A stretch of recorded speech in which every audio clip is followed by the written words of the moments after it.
I'm not sure if this is actually uh, live right now. Should be.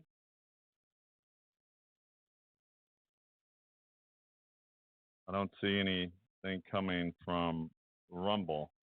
So Rumble's having an issue right now with live streaming.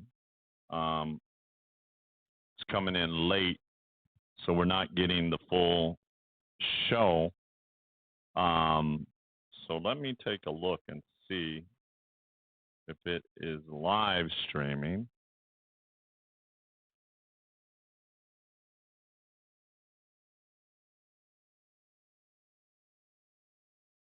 Because usually it comes across here and it says you're streaming.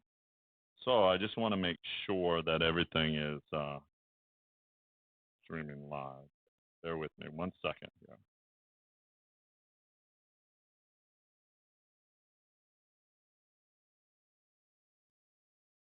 Let's see. Everything's showing on my end over here, but I'm just not sure about you, Rumble.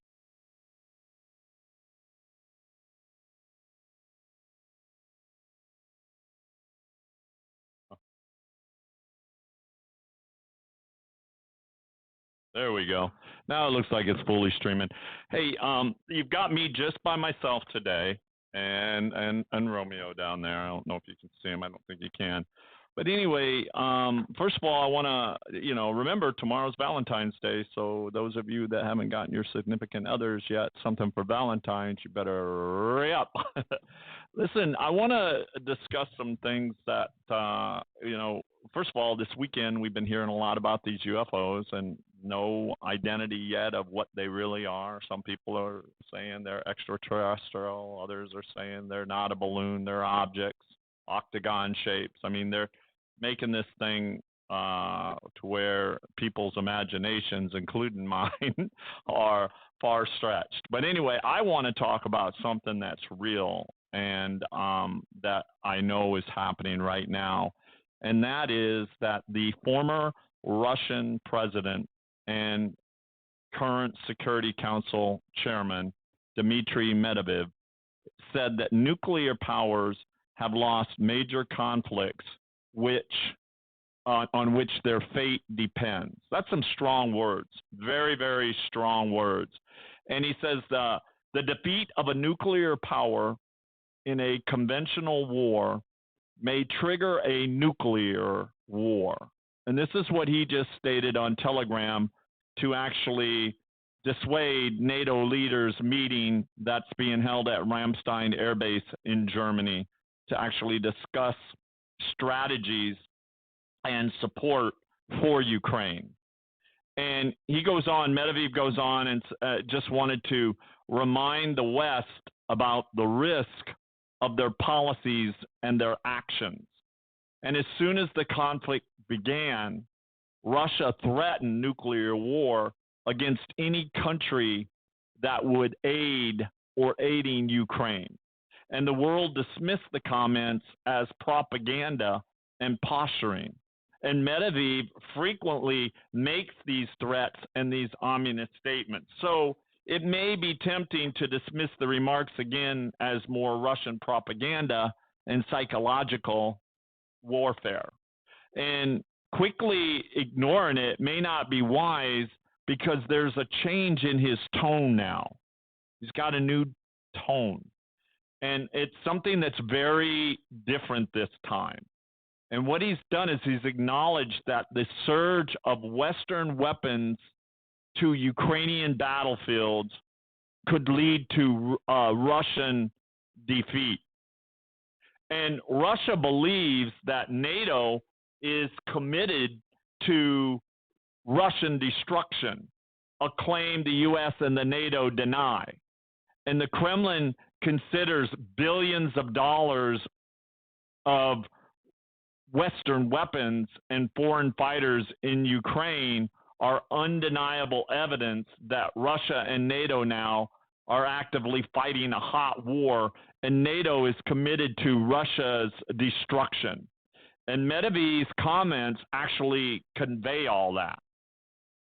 So NATO is committed to all of this, and Russia now feels like they're a cornered animal fighting for its life, or wants the world to think that they feel like a trapped animal. Remember, Putin is pretty smart when it comes to those sort of things.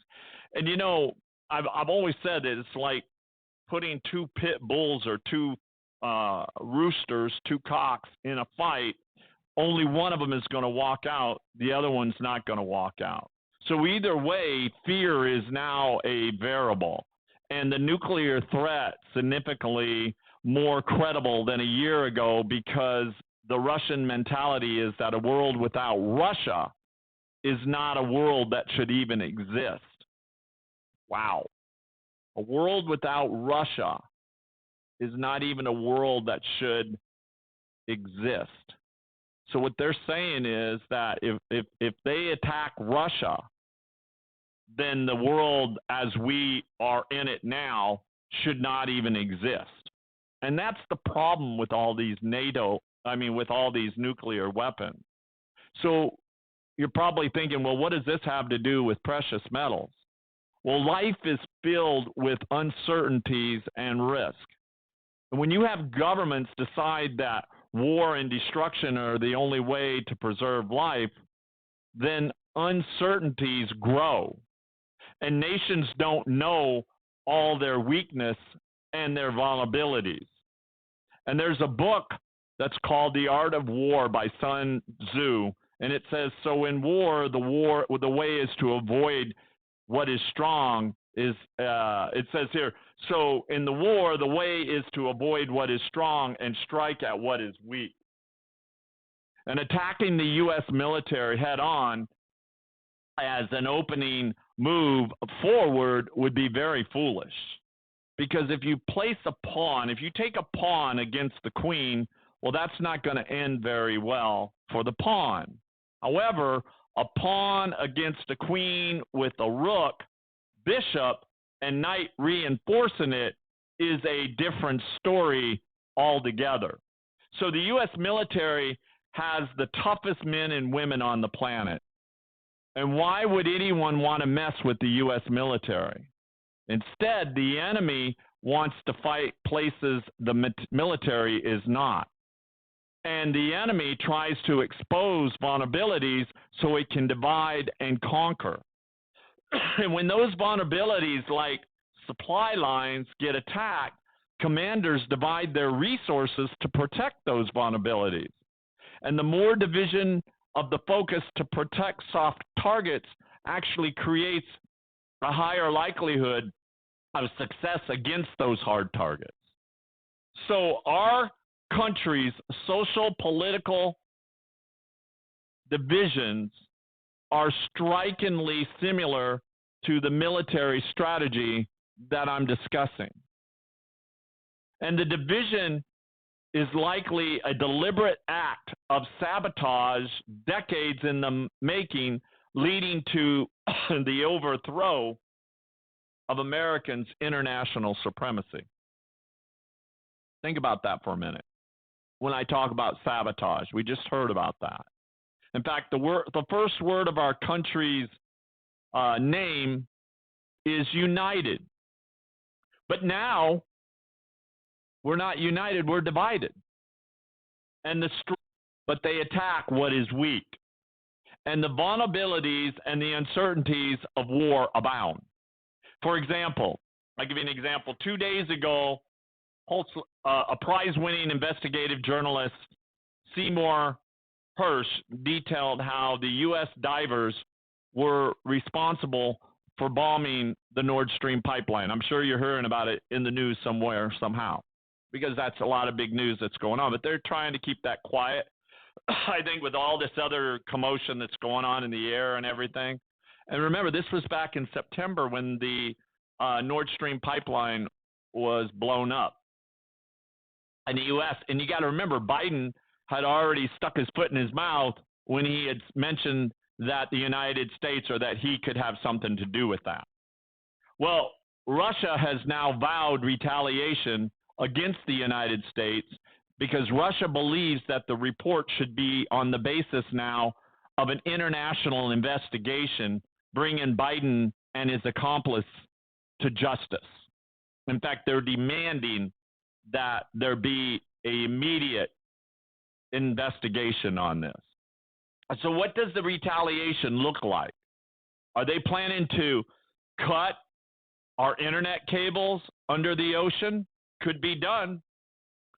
Are they planning a cyber event to crash the market? Will it be a dirty bomb, maybe downtown in Chicago with materials that have been smuggled across our southern borders? Will it be the slow knife of inflation and high energy prices like Russia created this morning by cutting oil production by 500,000 barrels per day? Where should our resources be devoted to protecting against Russia or Russian retaliation? And where are we vulnerable? The key is knowing what is worthwhile enough to safeguard and secure. And the answer for most people is that their family is worth protecting. So in a very real way, finances are an essential part of the infrastructure that we use to protect our families. However, finances, they're subject to the same vulnerabilities as soft military targets. And several forces now are trying to figure out how to separate you from your wealth. And the government constantly spends money and finds new ways to tax. And inflation destroys purchasing power without changing the balance of your bank account. So identity theft is dynamic and it's growing at a fast pace. And it's a growing threat. And war can destroy supply chains and market participation. When the worst happens, the paper will not protect your wealth. In other words, paper assets like stocks and cash, well, they're vulnerable. And do they serve a valuable function? Of course, paper assets can actually be beneficial, but they are weak. And owning precious metals acknowledges the risk and the uncertainties that life brings us. And the things precious metals does better than anything else is protect our purchasing power. Investment gains can come with precious metals, but it's wealth preservation against uncertainty first. And Russia is threatening retaliation for the Nord Stream pipeline and nuclear war in the case of a defeat in Ukraine. So has there ever been more uncertainty in the world than now? And this is why you want to have precious metals in your portfolio, and you want to be prepared because you don't want to be left without, that's for sure, because once the market blows up, you lose money in your 401ks, your IRAs. We've talked this over and over and over again. So the best thing to do is to give us a call at 800-753-8534.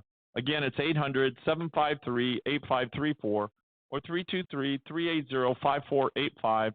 We'll be happy to send you out our asset protection guide that I put together personally myself along with our brokers that we can send out to you.